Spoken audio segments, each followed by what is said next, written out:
Study IQ IAS, अब तैयारी हुई अफोर्डेबल। बहुत बहुत स्वागत है दोस्तों आपका स्टडी IQ के यूट्यूब चैनल पे। मेरा नाम है चंदन शर्मा और आज हम एक इंपॉर्टेंट स्ट्रैटेजी को डिस्कस करेंगे and this is more important for 2025 aspirants. सबसे पहले तो दोस्तों मैं ये चीज़ आपको बताना चाहता हूँ कि आप में से बहुत से लोग UPSC IAS को टारगेट कर रहे हैं एंड अपनी तैयारी को शुरू करने जा रहे हैं। तो some of you might be considering कि मैं 2024 एग्जाम को टारगेट करूंगा, कुछ लोग सोच रहे हैं कि 2025 को टारगेट करें और कुछ लोग इन दोनों के बीच में आपस में कंफ्यूज्ड हैं। Now let me tell you कि अगर आप फुल टाइमर हैं तो ही आप 2024 को टारगेट करें।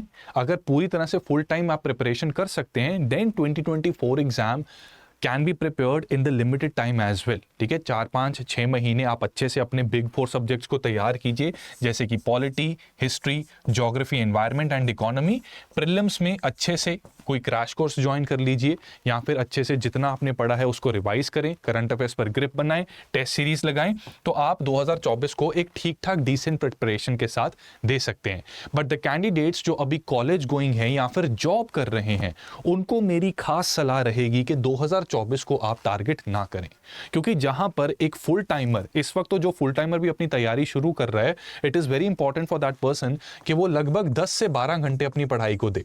लेकिन क्योंकि जॉब के साथ ये चीज करनी पॉसिबल नहीं है, जॉब के साथ हो सकता है आप 4 या 5 घंटे ही दे पाएं, तो उस केस में जो 10 to 12 आवर्स में एक पर्टिकुलर व्यक्ति 200 दिन, ठीक है, लगभग 200 दिन के आसपास हमारे पास समय है एग्जाम में, राइट। तो 200 दिन में जो ये अचीव कर रहे हैं, राइट, तो आप सेम आउटपुट कितने दिनों में अचीव कर पाएंगे? लेट से 5 घंटे भी आप दे रहे हैं तो 5 × 2 × 200, यानी कि 2 साल का आपको अपना टारगेट लेके चलना चाहिए और 2025 को टारगेट करना चाहिए। अब 2025 को टारगेट कर तो लिया, लेकिन इफेक्टिवली हम अपनी आउटपुट, अपनी एफिशिएंसी किस तरह से एनहांस कर सकते हैं, तो ये पर्टिकुलर वीडियो उसके साथ रिलेटेड है एंड ये 2024 के कैंडिडेट्स के लिए भी वैलिड है और इक्वली इंपॉर्टेंट है। आपने शायद परेटो का नाम सुना होगा। ये एक इटालियन व्यक्ति थे और इन्होंने दिया था लॉ ऑफ वाइटल्स, यानी कि परेटो प्रिंसिपल भी उसको कहा जाता है, 80-20 रूल भी उसको कहा जाता है। इसमें इन्होंने बात की थी कि जो 80% आउटकम होती है दुनिया में, 80% of the effect that is produced is an outcome of 20% of the cause. कि मान लो दुनिया में 100 चीजें हो रही हैं, 100 इंपॉर्टेंट डेवलपमेंट्स चल रही हैं, इन 100 इंपॉर्टेंट डेवलपमेंट्स में से केवल 20 ऐसी डेवलपमेंट्स होंगी जो दुनिया के 80% डायरेक्शन डिसाइड करेगी कि दुनिया किस तरफ आगे बढ़ेगी, उसका 80% इफेक्ट प्रोड्यूस करेगा। अब इस प्रिंसिपल को हमने अपनी UPSC IAS की तैयारी में अप्लाई करना है। How can we do that? सबसे पहले UPSC की तैयारी में कुछ एसेंशियल कंपोनेंट्स होते हैं, कुछ एसेंशियल इंग्रेडिएंट्स होते हैं। वो इंग्रेडिएंट्स क्या हैं? आपका टाइम सबसे इंपॉर्टेंट इंग्रेडिएंट, सबसे इंपॉर्टेंट रिसोर्स है आपका, आपकी बुक्स, ठीक है, बुक्स या फिर रिसोर्सेज अगर मैं कह लूं तो जो स्टडी मटेरियल बेसिकली होता है वो आपका अगला सबसे इंपॉर्टेंट रिसोर्स रहेगा एट योर डिस्पोजल। और इसी के साथ साथ आपकी प्रैक्टिस और रिवाइज करने की कला और वो टेक्निक भी आपका रिसोर्स है। अब इनमें हमने परेटो के प्रिंसिपल को लगाना है। तो सबसे पहले तो टाइम का सही इस्तेमाल करना बड़ा जरूरी है, जिसमें कि यू शुड नो कि किस GS को कितना कंपोनेंट देना है। GS में आपको पता है एग्जाम का पैटर्न, GS 1 2 3 4 रहता है, एस्से रहता है, GS 4 एथिक्स होता है, 2 पेपर आपके ऑप्शनल के होते हैं, एक ही ऑप्शनल अब UPSC में है, ठीक है, this is your mains exam. Prelims में MCQs आते हैं और उसके भी अलग अलग डायमेंशन एंड डोमेन्स हैं, जैसे कि मैंने बिग 4 बताए, polity, history, geography, environment, economy, current affairs, international relation, science and technology, environment etcetera, ये सारे कंपोनेंट्स उसमें आते हैं। तो किस कंपोनेंट को कितना टाइम लगना चाहिए, ये क्लैरिटी होनी बड़ी जरूरी है if you want to utilise your time properly. अगर 20% एफर्ट के साथ 80% रिजल्ट आप लाना चाहते हैं तो टाइम की क्लैरिटी बड़ी जरूरी है कि कौन से GS को मुझे सही टाइम देना चाहिए। उसके बाद GS एंड करंट अफेयर्स में तालमेल कैसी बनानी चाहिए, फिर ऑप्शनल भी बीच में आ जाता है, तो इन तीनों को कैसे लेके चलूं, ये क्लैरिटी होनी बड़ी जरूरी है। अगर आप यहां पर क्लैरिटी के साथ आगे बढ़ोगे तो आपको पता होगा कि कितना मेरा टाइम है, कैसे मैंने यूज करना है एंड अकॉर्डिंगली आउटपुट भी आएगी। दूसरी इंपॉर्टेंट चीज है आपकी बुक्स, स्टडी मटेरियल। तो एक्चुअली दोस्तों मार्केट में किसी भी पॉइंट ऑफ टाइम में जितनी बुक्स और जितना कंटेंट अवेलेबल है ना, कि एक पॉलिटी के लिए भी सुभाष कश्यप कोई लोग कहते हैं, कोई लोग NCERT भी बोलते हैं, लक्ष्मीकांत भी बोलते हैं, so on and so fourth, बहुत कुछ है। लेकिन 20% ही आपका वो रिसोर्स रहेगा जो आपको 80% आउटकम देगा। और ये क्या है? ये है आपके नोट्स जो आप बनाओगे। राइट आपने एनसीईआरटीज पढ़ी, उन एनसीईआरटीज को समराइज किया, ठीक है। तो 100 पेज, मान लो 100 पेज की एनसीईआरटी थी, उसको कंडेंस करके आपने 20 पेज के नोट्स बना लिए। Now this is going to produce the 80% result. आपने लक्ष्मीकांत पढ़ी, लेट्स से लक्ष्मीकांत 100 पेज की थी, यूनिटरी मेथड से कर लेना कैलकुलेट, आपने उसको 20 में कन्वर्ट कर दिया, ठीक है, 20th रेशो में कन्वर्ट कर दिया। तो 100 पेज की एनसीईआरटी या 100 पेज की लक्ष्मीकांत को 20 पेज में जब शॉर्ट नोट्स बना लोगे, अब ये चीज आपके 80% रिजल्ट लेके आएगी for your polity exam, right. तो अपने रिसोर्सेज को लिमिटेड रखना बहुत इंपॉर्टेंट है और अपनी रिविजन को मैक्सिमाइज करना बहुत जरूरी है। एंड विद इन रिविजन ये 80-20 रूल कैसे यूज कर सकते हो आप, कि मान लो 10 दिन है आपके पास, आपने 10 डेज का प्लान बनाया, तो इसमें 8 दिन आप चीजों को पढ़ेंगे, समझेंगे और उसके नोट्स बनाएंगे। जो 2 दिन है यानी 20% ऑफ द टाइम ये आप देंगे रिवीजन को, राइट। अब जब आपने ये 8 दिन अच्छे से दे दिए, 8 दिन आपने अपना काम सही से किया, नोट्स अपना 8 दिन में आपने टाइम अपना सही से यूज किया, प्रायोरिटी वाइज, प्रायोरिटी के हिसाब से आपने अपने रिसोर्सेज को मिनिमाइज करके सही तरीके से नोट्स बनाए और उन नोट्स को कंडेंस किया। और जब आप रिवाइज करके ये 8 दिन का निचोड़ 2 दिन में करेंगे, तो ये 2 दिन की रिवीजन अल्टीमेटली आपके एग्जाम का 80% डिसाइड करेगी, ठीक है। आई होप ये चीज आप समझ पा रहे हैं और इस चीज को अप्रिशिएट कर पा रहे हैं, ये करना बहुत जरूरी है। तो परेटो का ये प्रिंसिपल यूपीएससी की तैयारी में पूरी तरह से प्रासंगिक है, रेलिवेंट है और इसका इस्तेमाल करना भी जरूरी है। लेकिन ये करें कैसे, तो उसकी कुछ एग्जाम्पल देता हूं। सबसे पहले अगर हमने समझना है ना कि हाउ वी कैन अप्लाई, तो हमें कुछ चीज़ों को समझना है जो एस्पिरेंट्स गलत करते हैं। एस्पिरेंट्स सबसे पहले समझते हैं कि मैं जितने घंटे ज़्यादा पढ़ूंगा ना तो उतना ही मेरा रिजल्ट अच्छा आएगा। नो, वो भूल जाओ। वो जिसने भी इस तरह की बातें की हुई है ना, एक समय होता था जब कोचिंग सेंटर्स बड़े ही डंका बजा के कहते थे कि 14-14 घंटे जो पढ़ सकता है डेली, केवल वही हमारे कोचिंग सेंटर में एडमिशन ले। भाई तुम लोग क्या कर रहे हो फिर? अगर बच्चे नहीं 14 घंटे पढ़ना है, घर बैठ के पढ़ लेता है वो। ऐसा नहीं है, quality matters more than the quantity. आप चाहे 5 घंटे पढ़ें लेकिन कंसिस्टेंटली पढ़ें, और उस 5 घंटे की आउटपुट 5 घंटे की होगी जब, वो मैटर करती है। एग्जाम में मुझे आप बताओ, क्या किसी ने पूछना है कि आप कितने घंटे पढ़े? क्या किसी ने पूछना है आपने पॉलिटी की कितनी किताबें पढ़ी, हिस्ट्री की बिपिन चंद्र पढ़ी कि नहीं पढ़ी? अच्छा पढ़ी है, आजो जी आजो, लबसना तो आपका वेट कर रही है। अच्छा नहीं पढ़ी, चलो जी आपको नहीं हम लेंगे। नो, वहां पर आपको जज किया जाएगा आपकी आंसर सॉल्विंग एबिलिटी के आधार पर, और वो आंसर सॉल्विंग एबिलिटी पता लगेगी क्वेश्चंस जो आएंगे वो सॉल्व हो रहे हैं नहीं। बिना किताबें पढ़े भी अगर आप क्वेश्चन सॉल्व कर रहे हो कॉमन सेंस के बेसिस पे, स्कूल में बहुत तेज थे, अच्छे से पढ़ा था, कॉलेज में ह्यूमैनिटीज था, उसका ज्ञान अच्छा खासा है, और बिना कोचिंग के, बिना कुछ एक्स्ट्रा ज्यादा पढ़े आपने आंसर लिख लिया, ठीक है जी, बल्ले बल्ले सिलेक्ट हो गए, बैठो जी लबसना में आराम से, कलेक्टर बन जाओ, बढ़िया एकदम लाइफ, राइट। तो क्वालिटी मैटर करती है, ये नहीं मैटर करता कि किसने कितने घंटे पढ़ाई की। और जनरली आप देखोगे ना, toppers they never study 14, 16, 18 hours a day. हाँ, एग्जाम से पहले तो देखो सबको पढ़ना पड़ता है, एग्जाम से 10-20 दिन पहले इतनी आउटपुट थोड़ी निकालनी पड़ेगी, टाइम भी देना पड़ेगा, but usually it is not sustainable. तो ये गलती मत करना। दूसरा, सबसे बड़ी गलतफहमी जो लोगों की होती है, वो क्या है? थिंकिंग के क्वेश्चन जो है वो एक पर्टिकुलर बुक में से आती है, और ये बुक अगर मैंने छोड़ दी तो मुझे या तो गंगा स्नान करना पड़ेगा अपने पाप धोने के लिए, नहीं तो मैं आईएएस नहीं बनूंगा, या फिर कुछ और अग्नि परीक्षा देनी पड़ेगी। ऐसा नहीं होता यार, ऐसा नहीं होता। अब जो ब्लॉक माउंटेन जो किसी एक बुक में समझा रखा है उसका प्रोसेस, वो दूसरी बुक में क्या वोल्केनो बन जाएगा माउंटेन? प्लेटो क्या कुछ और बन जाएगा, ग्लेशियर बन जाएगा? ऐसा थोड़ी ना होगा। लैंडफॉर्म्स ही रहनी है, राइट। बल्कि मैं तो ये कहता हूं कि जो बुक प्रिसाइज है that is more good, rather than कि इतनी मोटी सी बुक कोई ले आओ ग्रंथ उठा के और उसमें खुद ही गुम हो गए कि कहां पे क्या पढ़ रहा हूं क्या नहीं पढ़ रहा। GC Leong for example geography की बेस्ट बुक लगती है मुझे। एक आईसीएसई की भी बुक आती है, क्लास 9th and 10th की आईसीएसई की book, even that is brilliant.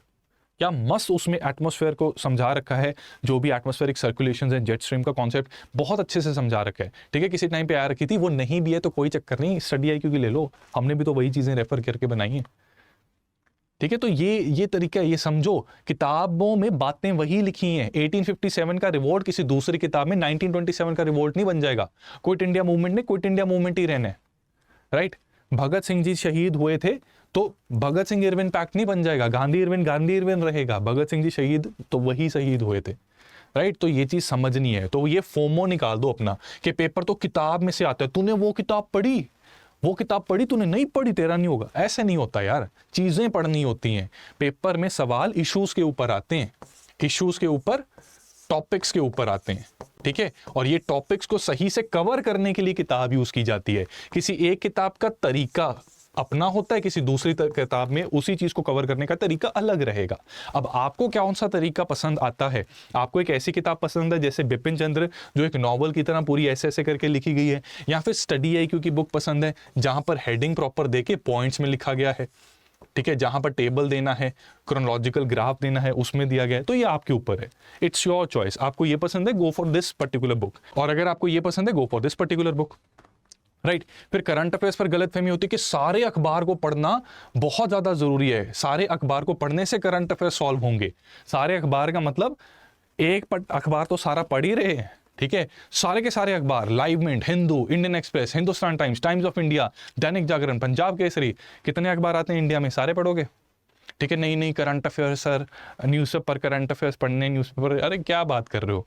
Newspaper में एक मुद्दा बताया, अब न्यूज़पेपर में द हिंदू में G20 जो बताया है, क्या इंडियन एक्सप्रेस में वो G21 बन जाएगा या UN बन जाएगा? ऐसा थोड़ी ना होगा। अब नो डाउट इंडियन एक्सप्रेस में सेम चीज को बड़े अच्छे से स्ट्रक्चर करके बताया जाता है। उसके एक्सप्लेन सेक्शन में डायरेक्ट ऐसे फैक्ट्स दिए जाते हैं जो सीधे सीधे सवाल पूछ लिए जाते हैं प्रीलिम्स के MCQ में, या मेंस के कई क्वेश्चंस की डायमेंशंस इंडियन एक्सप्रेस में थोड़ी सी बेटर हैं। पर इसका मतलब ये थोड़ी ना कि हिंदू खराब हो गया अगर वो पढ़ रहे हो, नहीं, कुछ चीजें हिंदू की अच्छी हैं, राइट। तो एक न्यूज़पेपर फॉलो करो कि वही मिनिमाइज करो अपना। और इससे भी ज्यादा स्ट्रॉन्ग चीज, कई लोगों से न्यूज़पेपर पढ़ा नहीं जाता, मत पढ़ो, मत पढ़ो। यहां पर आज की डेट में मंथली कंपाइलेशंस आ रही हैं, फ्री ऑफ कॉस्ट मिल रही हैं आपको PDF की फॉर्म में। अगर देखो स्टार्टिंग में तो जरूरत पड़ती है, मंथली कंपाइलेशन भी समझ नहीं लगेगी, दिक्कत आएगी मोमेंटम बनाने में। लेकिन अगर मंथली कंपाइलेशन में अलग अलग सोर्सेस का इकट्ठ एक जगह पर आपको कंपाइल करके दिया जा रहा है in the form of notes, क्यों नहीं पढ़ रहे? क्यों लगे हुए हो सब्सक्रिप्शन पे सब्सक्रिप्शन लेने में, चाटते जा रहे हो अखबार बिना किसी बात के, इतना इतना टाइम लगा रहे हो, आउटपुट निकल नहीं रही, राइट। तो इससे भी पहले समझना जरूरी होता है कि अखबार पढ़ते कैसे हैं, उसके बाद ही इसको भी ढंग से कर पाओगे, ठीक है। पर वो कहानी फिर किसी दिन के लिए, वो डिस्कशन फिर किसी दिन के लिए, पर अभी के लिए ये समझ लो, राइट। इसके बाद क्या गलती करते हैं कि अभी थोड़ा सा और पढ़ लेता हूं, टेस्ट उसके बाद दूंगा, वो उसके बाद आता ही नहीं है कभी, कि अभी पढ़ लेता हूँ थोड़ा और, अभी इस किताब से पढ़ा, अभी वो भी पढ़ लेता हूँ, ये भी पढ़ लेता हूँ। और बच्चे क्या कोशिश करते हैं कि वो ना बुक ढूंढते हैं जिस बुक में से टेस्ट सीरीज बनाने वाला टेस्ट बना रहे हैं। उनको लगता है कि अच्छा स्पेक्ट्रम में से टेस्ट बनते हैं तो UPSC वाला एग्जामिनर भी स्पेक्ट्रम ही खोल के बैठ के ऐसे ऐसे बना रहा होगा, जबकि ऐसा नहीं है, ऐसा कतई नहीं है। UPSC एग्जामिनर जो है वो एक मुद्दे के इंफॉर्मेशन के बेसिस पे टेस्ट बना रहे, और वहां पर मान लो किसी एक दिन बहुत दूर किसी कोने में बैठी हुई JNU की किसी लाइब्रेरी में एक किताब है, राइट, वो किताब का नाम भी नहीं सुना होगा आपने, उसमें से 2 सवाल आ गए। अब क्या उन 2 सवालों के लिए आप वो किताब पढ़ोगे? है कि नहीं स्टुपिडिटी? ये स्टुपिडिटी नहीं करनी, ठीक है।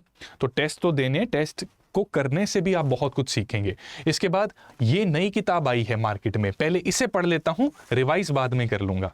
तो वही क्वांटिटी के पीछे भागते रहना, रिवीजन ना करना, ये कुछ गलतियां हैं जो एस्पिरेंट्स करते हैं, जिसकी वजह से उनका result over and over again एक लूप में फंस जाते हैं, ठीक है, और उस लूप से वो बाहर नहीं निकल पाते। ये एक बड़ी कठिन समस्या का सामना करना पड़ता है। अब एग्जाम्पल देता हूं आपको, देखो न्यूज़पेपर में इतना बड़ा आर्टिकल G20 के ऊपर आया था, अब आप इसको ऐसे पढ़ोगे कितना टाइम लगेगा? रादर आपको कोई अगर इसे थोड़ा सिंप्लीफाई करके समझा दे, फॉर एग्जाम्पल इसकी समरी, ठीक है, even I teach at study IQ, so current affair की क्लासेस मैं भी लेता हूँ, आप में से बहुत से लोगों ने इंडियन एक्सप्रेस के सेशन में भी मुझे देखा होगा। सो इस आर्टिकल को उस तरह से पढ़ो या इस तरह से कि समरी क्या है कि ये जो G20 बना था एशियन फाइनेंशियल क्राइसिस 1997 के बाद इसे बनाया गया था। उस समय 1998 में G22 की मीटिंग हुई थी, 1999 में G33 की मीटिंग हुई थी, ठीक है, और उसमें डिस्कस यही किया जा रहा था कि इस आर्थिक संकट से कैसे बाहर निकले, जिसका इंपैक्ट लैटिन अमेरिकन कंट्रीज पर भी होना स्टार्ट हो गया। लेट 99 में G20 का ऐसा स्ट्रक्चर बन गया, ऐसे मेंबरशिप हो गई जो आज के समय पर हमें दिखती है, 19 कंट्रीज एंड 1 यूरोपियन यूनियन। उसके बाद काफी लंबे समय के लिए 1999 से लेकर 2008 तक ये एक इनफॉर्मल फाइनेंस मिनिस्टर और सेंट्रल बैंक गवर्नर्स की मीटिंग की तरह मिलते थे और पब्लिक आई में ज्यादा नहीं थे। जब 2008 के ग्लोबल फाइनेंशियल क्राइसिस हुए जो US में स्टार्ट हुए, उसके बाद फ्रांस ने जोर दिया कि हमें एक लीडरशिप समिट करना चाहिए, और लीडरशिप समिट जब इसने डिसाइड किया, पहला लीडर समिट वॉशिंगटन DC में हुआ नवंबर 2008 में, और उसमें IMF, world bank, UN, Spain और नीदरलैंड्स मेंबर नहीं है, पर फिर भी इनको इन्वाइट किया गया था उस समय। तो ये इस तरह से पढ़ाई होती है, पूरा का पूरा इस तरह से समराइज हो गया कि G20 का बैकड्रॉप क्या है, आर्टिकल में उसकी हिस्ट्री बताई, फिर आर्टिकल में बताया कि G20 इनफॉर्मल ग्रुपिंग की तरह काम करता है क्योंकि इसका परमानेंट सेक्रेटेरिएट नहीं है, प्रेसिडेंसी जो है एनुअली रोटेट करती है और प्रेसिडेंसी का काम है, ठीक है, जैसे इंडिया प्रेसिडेंट है G20 का 2023 में, इसका काम है ह्यूमन रिसोर्सेज देना, मैनेजरियल स्टाफ देना और एजेंडा सेट करना उस पर्टिकुलर साल का, और सारे समिट्स होस्ट करेगा। इसकी हेल्प करने के लिए ट्रॉयका का इस्तेमाल किया जाता है। Now troika becomes an important term. Troika का मतलब प्रीवियस और next member. Previous member Indonesia था, नेक्स्ट मेंबर ब्राजील था, राइट। इनफॉर्मल होने के साथ साथ इसको इसलिए भी इनफॉर्मल कहा जाता है क्योंकि यहाँ पर जो डिसीजन लिए जाते हैं लीडरशिप समिट में वो सिर्फ इंटेंशंस की इंडिकेशन है। उसको एग्जीक्यूट करने के लिए नेशंस को रेलिवेंट लॉज लाने पड़ेंगे और इंटरनेशनल ऑर्गेनाइजेशंस में भी रेलिवेंट एग्रीमेंट्स को एनफोर्स करना पड़ेगा so as to enforce these intentions in G20 summit, right. इसके बाद इंडिया जो है वो ग्रुप 2 का मेंबर है और जो मेंबरशिप है वो क्या है, अल्फाबेटिकली नहीं चलती। एक ग्रुप के अंदर जो मेंबर्स हैं वो आपस में डिसाइड करके एक मेंबर चुनते हैं और ग्रुप्स ऐसे रोटेट होते रहते हैं कि मान लो ग्रुप 1 था, फिर ग्रुप 2 की बारी आई, फिर ग्रुप 3 की बारी आई, फिर ग्रुप 4, ग्रुप 5, 5 ग्रुप हैं। इंडिया ग्रुप 2 का पार्ट है। इन सारे कंट्रीज ने आपस में डिसाइड करके फैसला किया कि इंडिया को प्रेसिडेंसी देनी है 2023 की, राइट। तो इंडिया अलग अलग चीज़ें ऑर्गेनाइज करवा रहा है। 200+ मीटिंग्स हमने की हैं 50+ लोकेशंस के ऊपर, तो पूरे कंट्री में हम फैल रखे हैं, राइट। और इसमें हम कोशिश कर रहे हैं लीडरशिप समिट के एंड में एक कंसेंसस डॉक्यूमेंट हम बनाएं जहां पर हम इंटरनेशनल कॉन्फ्लिक्ट्स, क्लाइमेट चेंज और फ्यूचर कोऑपरेशन को लेकर इंपॉर्टेंट समरी एक दे सकें। ये सारी बातें की गई हैं। इसमें हमारी जो थीम है वो है वसुदेव कुटुंबकम और जो हमारा लोगो है वो कुछ इस प्रकार का है। National flower of the country national flag के कलर से इंस्पायर्ड है एंड भारत 2023 इंडिया ये लिखा हुआ है। ये समरी है। अब इसमें पूरा आर्टिकल वो पढ़ोगे और इसको ऐसे पढ़ लोगे, दिस इज बेटर। यहां से इस तरह से करने से आपके 20% एफर्ट से 80% आउटकम निकलेगा, ठीक है। तो ये एक तरीका होता है। अब इस चीज में टीम स्टडी आई को देखो आपकी कैसी हेल्प कर सकती है।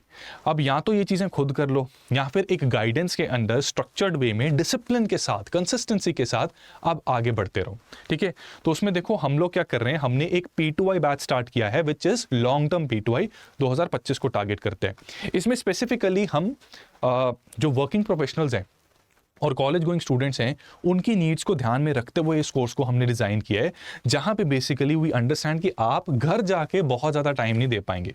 कॉलेज और जॉब के बाद ये क्लासेस लगाने के बाद आपके पास इतना टाइम नहीं होगा कि अलग से बहुत ज़्यादा पोथे पढ़ें, ग्रंथ पढ़ें, तो दिक्कत आ सकती है।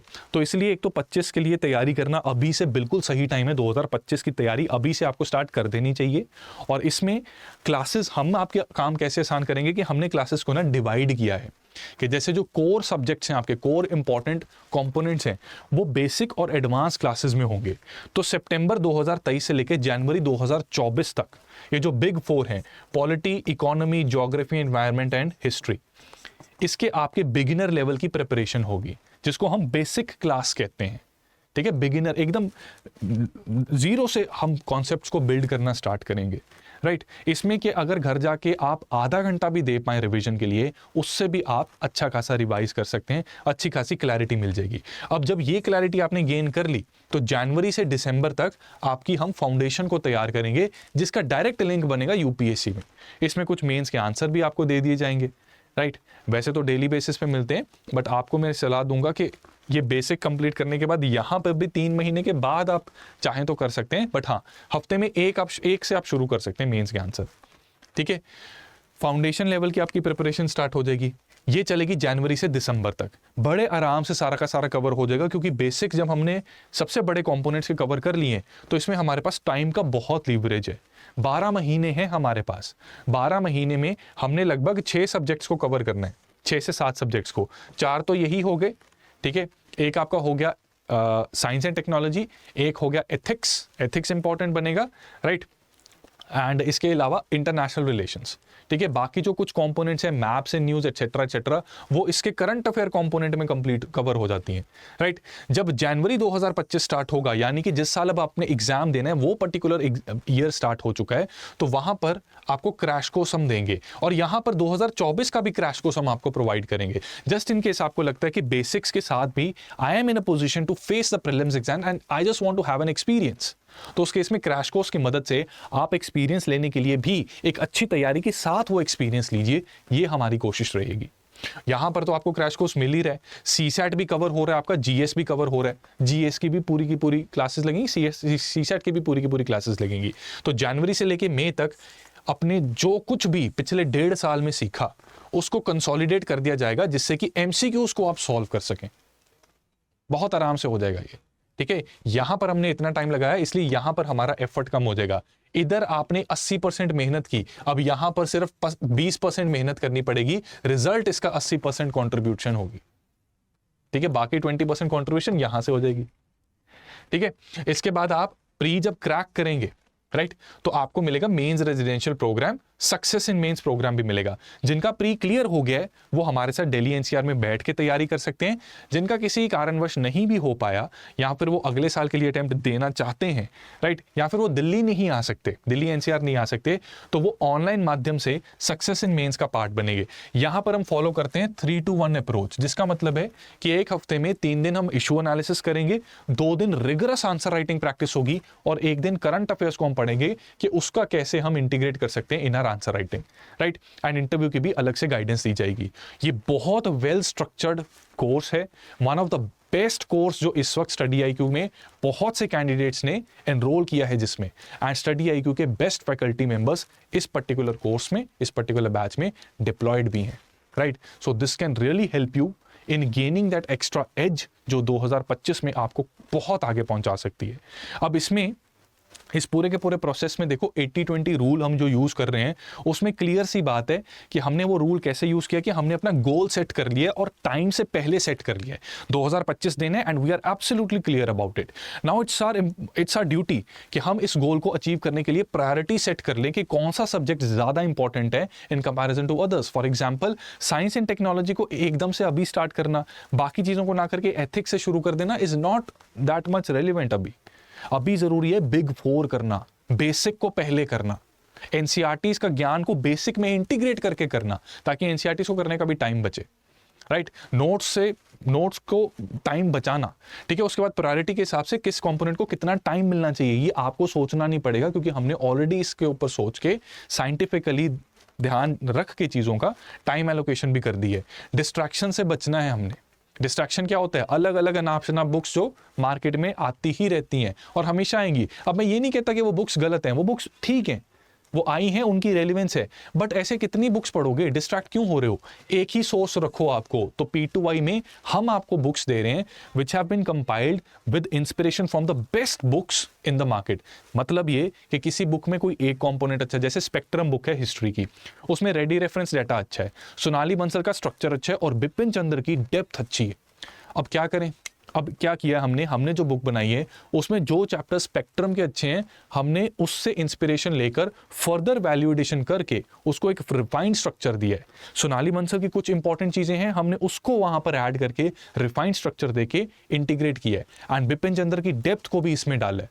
तो you get the best of all these 3 books in just 1 book. ये एडवांटेज मिल रही है आपको।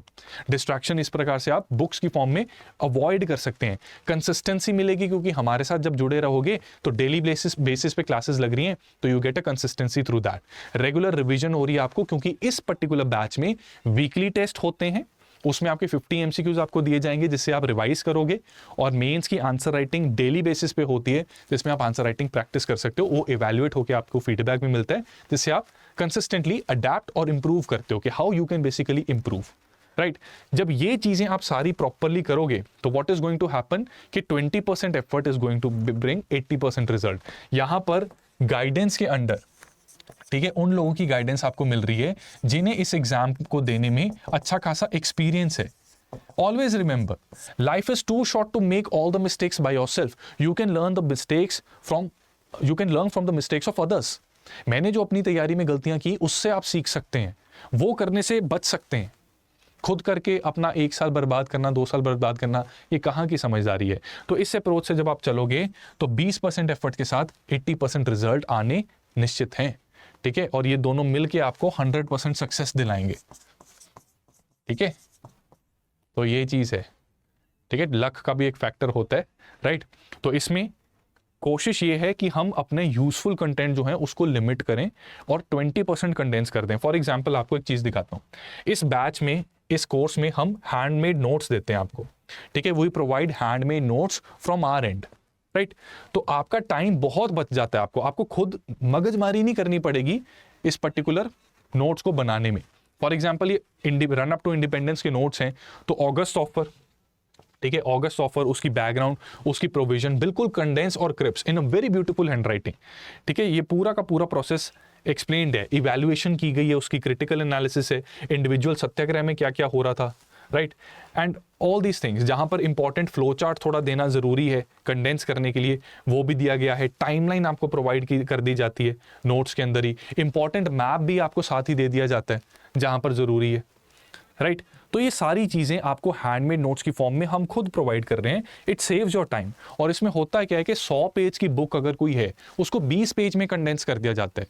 नाउ योर एफर्ट ऑटोमेटिकली वो रैशनलाइज हो जाता है जब ये सारी चीजें होती हैं कि कहाँ 100 पेज की बुक खुद से पढ़ोगे, चीज़ों को समझोगे, और उसके बाद 20 पेज सिर्फ पढ़ना समरी को, ठीक है, 20 पेज को पढ़ना समझना और लेक्चर्स लगा के उसका पूरा का पूरा क्रक्स समझ लेना, भाव समझ लेना। That is the smart way to approach UPSC IAS, ठीक है। तो इस पर्टिकुलर बैच में आपकी लाइव क्लासेस चलेंगी। लाइव क्लासेस के साथ साथ हम आपको बुक्स दे रहे हैं, तो 15 से ज़्यादा बुक्स आपके घर पे पहुंचेंगी। पहले बैच में 10 बुक्स के करीब आपको मिल जाती हैं फर्स्ट सेट में, जिसमें polity, economy, geography, environment, previous year questions की एक बुक, ये सारी चीज़ें आपको मिलेंगी। सब्सिक्वेंट बुक्स आपको अपकमिंग जो डिस्पैचेस होंगे उसमें आ जाएंगी, ठीक है। इसके साथ 1-to-1 मेंटरशिप भी है आपकी, राइट। तो इसमें आपके डाउट्स मान लो बाद में क्लास के बाद आते हैं, तो एक कॉन्टैक्ट पर्सन होगा आपके पास, उसके साथ डिस्कस करके आप अपने वो डाउट्स रिजॉल्व कर सकते हैं। उनसे चर्चा करके, डिटेल में डिस्कशन करके you can make a personalise study plan, क्योंकि एवरी कैंडिडेट इज यूनिक। आपकी लिमिटेशंस अपनी अपनी है, उन लिमिटेशंस के हिसाब से आपको अपने प्लान बनाने हैं। तो मेंटरशिप इसमें आपकी हेल्प करेगी। देयर विल ऑल्सो बी मंथन सेशंस इसके होते हैं, जिसमें कि वीकली बेसिस पे पीयर टू पीयर लर्निंग को हम इनकरेज करते हैं, ठीक है। तो उसमें क्या है कि मंथन सेशन में there will be a mentor, ठीक है, क्लास होगी, एंड इंटरेक्शन से भी हमें काफ़ी चीज़ें पता लगेगी। कुछ आपके डाउट्स आएंगे, हम कुछ बोलेंगे, ठीक है, वो 10 और लोगों का डाउट हो सकता है, तो उससे आप काफ़ी कुछ गेन करेंगे। एग्जाम में पढ़ना आसान है, इस एग्जाम में साइकोलॉजिकल स्ट्रेस को झेलना सबसे मुश्किल काम है। तो इन केस आपको कभी साइकोलॉजिकल स्ट्रेस फील होता है, तो आपको काउंसलिंग भी इसमें प्रोवाइड की जाएगी ऑन स्पेशल डिमांड, ठीक है। तो ये बहुत इंपॉर्टेंट फीचर है इसका, बिकॉज वी अंडरस्टैंड कि स्ट्रेस किस वजह से आता है और उसको कैसे टैकल करना है। आंसर राइटिंग का डेली प्रोग्राम होगा, उसका ऊपर फीडबैक मिलेगा, and you can submit an number of answers, चाहे वो प्रीवियस ईयर क्वेश्चन हो, चाहे आपने कोई दूसरी टेस्ट सीरीज से सॉल्व किया हो क्वेश्चन, या फिर क्लास में जैसे मैंने कोई क्वेश्चन दे दिया, तो वो भी आप इवैल्यूएट करवा सकते हैं। आपको एक डेडिकेटेड ईमेल आईडी दी जाएगी, उस ईमेल आईडी पे आप अपना आंसर भेजेंगे, राइट। तो वो इवैल्यूएशन के साथ, फीडबैक के साथ, कमेंट्स के साथ, ठीक है, उस आपकी शीट के ऊपर कमेंट्स भी डाल दिए जाएंगे कि what basically you need to improve. इसी के साथ साथ क्विक रिवीजन पीडीएफ और हैंडमेड नोट्स तो मैं आपको दिखाई चुका हूं, तो क्विक रिवीजन पीडीएफ भी आपको दिए जाएंगे, जिससे क्विकली आप पढ़ सकते हैं। बट इसकी जगह अगर आप बुक्स भी पढ़ लोगे तो भी बात काम बन जाएगा, ठीक है। बस बुक्स में थोड़ा सा होता है, क्लास में आपने लेक्चर ध्यान से सुन लिया, उसकी पीपीटी देख ली, उसके बाद हैंड में नोट्स देख लिए, तो भी आप बुक्स और ये पीडीएफ का काम उसमें बन जाएगा, ठीक है। हमने दे दी है, जस्ट इन केस आपके पास टाइम है and you want to go through that, तो कर सकते हो। But handmade notes and class lectures, इन दोनों के साथ भी मैक्सिमम आपकी आउटपुट निकल आएगी। वीकली रिवीजन टेस्ट होंगे, जैसे मैंने बताया 50 MCQ का, उसमें स्टैटिक और करंट दोनों आएगा। और करंट के क्वेश्चंस अगर आ रहे हैं तो करंट का प्रोग्राम भी है, इसमें करंट अफेयर का मॉड्यूल भी है। यहाँ पर डेली बेसिस पे आपको पीडीएफ मिलेगा और वीडियो लेक्चर्स मिलेंगे करंट अफेयर्स के, जहां पे क्या है कि अलग अलग सोर्सेज को इंटीग्रेट करके हम उस पर्टिकुलर दिन के मोस्ट इंपॉर्टेंट करंट अफेयर्स आपके सामने ला रहे हैं, ठीक है। तो अगर टाइम परमिट करता है तो you can even benefit from this. अगर टाइम परमिट नहीं कर रहा तो यू कैन स्किप दिस, क्योंकि हम यहाँ पे मंथली कंपाइलेशन भी आपको देते हैं, ठीक है। अब ऐसा होता है कि एक हफ्ते में कुछ करंट अफेयर्स थोड़ी देर बाद इररिलेवेंट हो जाते हैं, महीने में पता नहीं कितने करंट अफेयर्स इररिलेवेंट हो जाते हैं। तो फिर जब मंथली कंपाइलेशन आप करते हो तो उसमें क्या है कि रेलिवेंट चीजों के ऊपर आपका फोकस होता है, तो यहां पर काफी काम रैशनलाइज हो जाएगा, आपका टाइम बचेगा, एफर्ट बचेगा। पर अगर डेली बेसिस पे करना चाहते हो तो you can definitely follow these videos, ठीक है। हम अपनी तरफ से दे रहे हैं, now that's up to you कि आप कैसे इसका मैक्सिमम यूटिलाइज करना चाहते हैं, right. So these are the features, ठीक है, ये फीचर्स आपको मिलेंगे। एंड मेंस के टाइम पर क्या है कि 2024 और 2025, क्योंकि क्रैश कोर्स भी आपको मिल रहा है। क्रैश कोर्स के बाद जब आपने प्रीलिम्स क्लियर किया तो दिल्ली एनसीआर में हमारे हॉस्टल में हमारे क्लोज कॉन्टैक्ट में रह के एट नो एडिशनल कॉस्ट आप हमारे साथ यहाँ पर तैयारी कर सकते हैं। दिल्ली में रहने का एक कमरे का किराया 15-16 हज़ार होता है ठीक ठाक से कमरे का, राइट। तो ये कोर्स का प्राइस है 36,000, ठीक है, basically 35,999 which is same as 36,000। तो यहाँ पर 36,000 में इतना सब कुछ और रेजिडेंशियल प्रोग्राम भी आपको मिल रहा है, ठीक है। तो यहाँ पर जब क्लोज कॉन्टैक्ट में रहोगे यू विल लर्न क्वाइट मोर, और उसका पूरा बेनिफिट आपको मेंस में भी होगा, इंटरव्यू गाइडेंस भी इसमें आपके साथ रहेगी, ठीक है। अब आप इसमें एनरोल अगर करना चाहते हैं, if you want to enrol basically in this particular batch, तो देखो आपको करना क्या है, आपको स्टडी IQ की ऐप या वेबसाइट पर जाना है, ठीक है। लेट्स से हम ऐप पे गए, हमने स्टडी IQ की लेट्स से हमने वेबसाइट खोल ली, ठीक है। ऐप में भी कुछ इसी प्रकार का इंटरफेस आपको दिखेगा, वहाँ पे आपने UPSC PTY लाइव बैचेस में जाना है, ठीक है। तो यहाँ पर लॉन्ग टर्म बैच आपके सामने है, इसकी क्लासेस 16 सितंबर से स्टार्ट हो रही हैं, और ये बैच शाम 6 बजे का बैच है, one of the best batch, ठीक है। शाम का batch one of the best batch, क्योंकि अच्छी तरह से आप जब चीज़ों को पढ़ के रिवाइज करके सोएंगे तो सबकॉन्शियस में वो चीज़ें रिपीट होती हैं, ठीक है। तो उसका पूरा बेनिफिट मिलता है। बाय नाउ पर जाओगे, यहाँ पर प्रोमो कोड की ऑप्शन आएगी, तो अदरवाइज यू कैन सी कि 48,000 का ये कोर्स है, बट जब आप कोड लगाएंगे CSLIVE, जब आप इसको अप्लाई करेंगे तो you can avail the entire course in only ₹35,999 which is 36,000। उम्मीद करता हूँ दोस्तों कि आज जो हमने स्ट्रैटेजी डिस्कस की और जो कोर्स के फीचर्स बताए, this will help you in making an informed decision. No doubt आपको लग रहा होगा कि हाँ जी सर तो बहुत प्रमोट करते हैं, बट देखो यार, इन्फॉर्मेशन देना मेरी ड्यूटी है ताकि आप इन्फॉर्म्ड डिसीजन ले सकें, जो कि आपका अधिकार है। So wish you all the best friends, भगवान आपको भरपूर कामयाबी दें, और आप जिस भी एग्ज़ाम की तैयारी कर रहे हैं उसमें आपको बहुत अच्छा सक्सेस मिले। जहाँ से भी तैयारी कर रहे हैं, जैसे भी तैयारी कर रहे हैं, हमारी ब्लेसिंग्स हमेशा आपके साथ रहेंगी।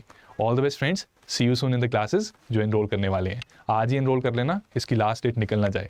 जल्दी मिलते हैं क्लासेस में। Thank you so much. Study IQ IAS, अब तैयारी हुई अफोर्डेबल।